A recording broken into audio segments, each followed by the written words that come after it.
Private Jake Hawkins gripped his plasma rifle tightly as the transport shuttle shuddered, buffeted by the turbulent atmosphere of Kepler 186F. He glanced around at the other soldiers of Zulu squad, seeing the same tight expressions and nervous energy.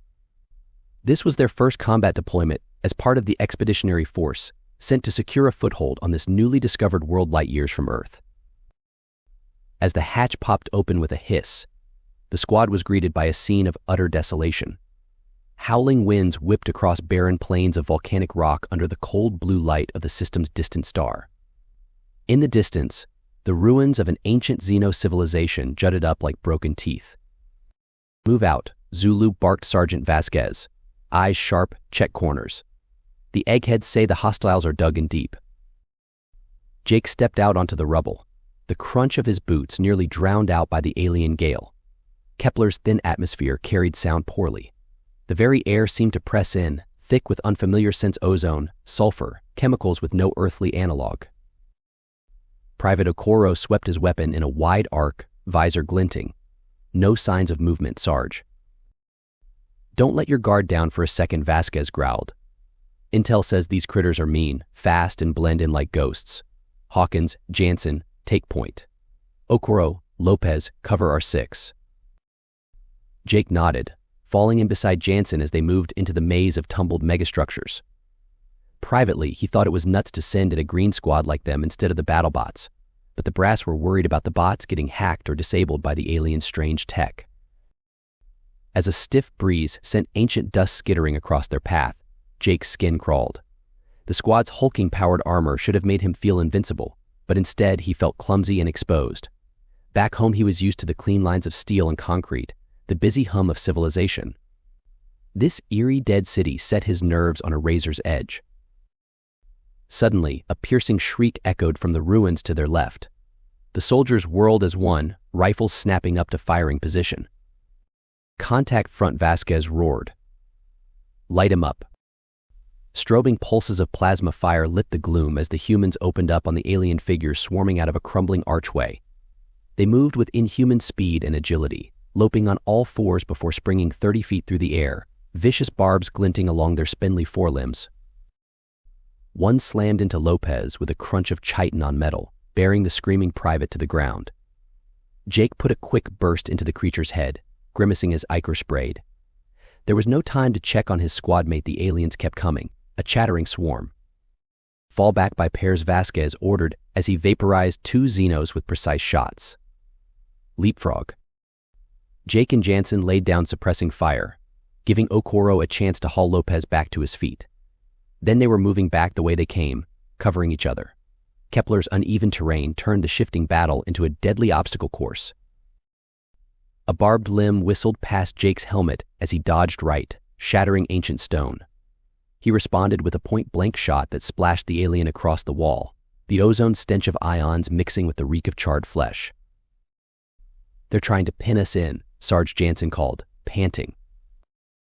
Vasquez bared his teeth, jaw working. "I see it. More Xenos were pouring out to the left and right, trying to encircle them. Hawkins, with me we're going to punch through their western flank. The rest of you, keep falling back to the LZ. We'll link up there." "Roger," that Jake said, his mouth dry. He could hardly believe the words coming out of his mouth. This was insane. But he trusted Vasquez. The Sarge had a crazy streak, but he looked out for his men. As Okoro and the others peeled off, Jake followed Vasquez in a mad dash straight toward the thickest knot of aliens. The creatures shrieked in surprise, their charge faltering for a critical second. The 2 soldiers hit them like a hammer, armor servos whining as they smashed into the mass of claws and barbs. Jake felt the bone-jarring impact even through the layers of metal and ceramic. He lashed out with his rifle butt, sending his Xeno tumbling. Beside him, Vasquez was a whirlwind of deadly precision, plasma bolts and armored fists sowing carnage. For a few chaotic seconds that felt like eternity, they were in the thick of it, the stink of the aliens filling Jake's helmet as he strained to keep up with the sergeant's slaughter. A razor-sharp limb scraped across his chest plate, the screech setting his teeth on edge. He kicked the attacker back and put a bolt through its open maw. Then, suddenly they were through, alien corpses sprawled in their wake. Jake gulped air, his heart slamming against his ribs. It worked. I can't believe that worked. Vasquez flashed a fierce grin. Never underestimate a human's capacity for crazy, rookie. Come on, we're not out of the woods yet. The howling winds felt almost soothing now as they struck out away from the ruins, the noises of pursuit fading behind them. Jake let out a relieved breath as the angular silhouette of the shuttle appeared over the next rise. They were going to make it. Then the ground erupted in front of them, and a gargantuan alien heaved itself out of the rubble with a bass roar. It towered 3 times the height of a man, a hunched titan covered in bony scutes and lashing tentacles. Oh no, they have big ones too, Jake backpedaled, opening fire. The thing shrugged off plasma bolts like rain, charging forward with earth-shaking steps. Aim for the joints, Vasquez yelled, activating the micromissile launcher on his shoulder with a target lock beep. A swarm of tiny rockets streaked out, peppering the alien's forelimbs with explosions. The giant reeled back with an ear-splitting screech, ichor gouting from cracked armor. Shaking its head in rage, it barreled forward again slower, but still terrifyingly fast for its size. One massive forelimb swiped out in a devastating arc. Vasquez tried to dodge, but he was a hair too slow. The limb caught him with a sickening crunch, sending the sergeant bouncing and tumbling across the stones like a rag doll. He lay crumpled and unmoving 20 meters away, his armor crushed along one entire side. Sarge, Jake screamed. He felt the icy claws of fear squeezing his chest. They were dead. They were so dead.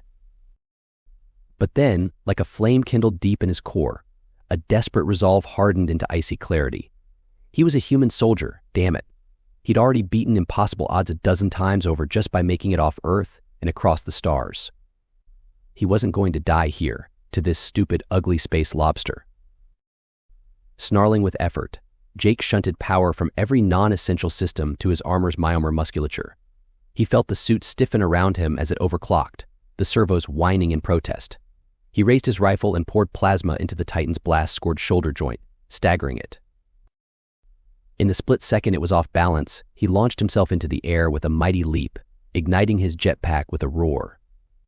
Propelled by jets and overcharged servos alike, Jake Hawkins flew through the air like a missile and crashed into the alien's neck, his rifle blazing point blank into the gap between its armor plates. The giant alien went rigid, shuddering under the assault. Then slowly, ponderously, it toppled backward and collapsed to the ground with an impact that shook the earth. Jake rolled free, gasping, his muscles burning with fatigue as his armor dumped heat and power in a red-lined wind. For a moment he just lay there as the adrenaline ebbed, the pain of a dozen scrapes and bruises, making itself felt. Then, with a groan, he staggered to his feet and limped to Vasquez's side. Sarge, he fumbled with the quick-release clasps, heart in his throat as the sergeant's battered breastplate fell away to reveal the crumpled, bloody mess of his chest. He wasn't moving. Come on, Veek, don't do this, Jake muttered, fishing out the autodock with trembling hands. He slapped the paddles to Vasquez's chest and hit the activation stud, sending a jolt of electricity lancing through the fallen man. Vasquez twitched and then convulsed, his eyes flying open as he sucked in a rattling gasp. Gah. What happened? You tried to tackle the lobster that ate Manhattan. You lunatic, Jake laughed, weak with relief. Nearly got yourself pasted. The sergeant coughed, blood flecking his lips as he grinned wryly. Guess that's twice I owe you one now, rookie. Help me up. Together, they limped and staggered back to the waiting shuttle. As the rest of the battered squad pulled them inside and the hatch sealed with a hiss, Jake felt a fierce swell of pride. They were bruised and bloody, but still breathing. You apes look like trash, Okoro said, slapping Jake on the shoulder. Knew you'd make it, though. Humans are too damn stubborn to die. As the shuttle rocketed up through the turbulent atmosphere, Jake leaned his head back against the hull and closed his eyes, a smile playing across his face. Okoro was right. No matter what this hostile universe threw at them, humanity would keep pushing forward, surviving by grit and mad courage. It was, after all, what they did best.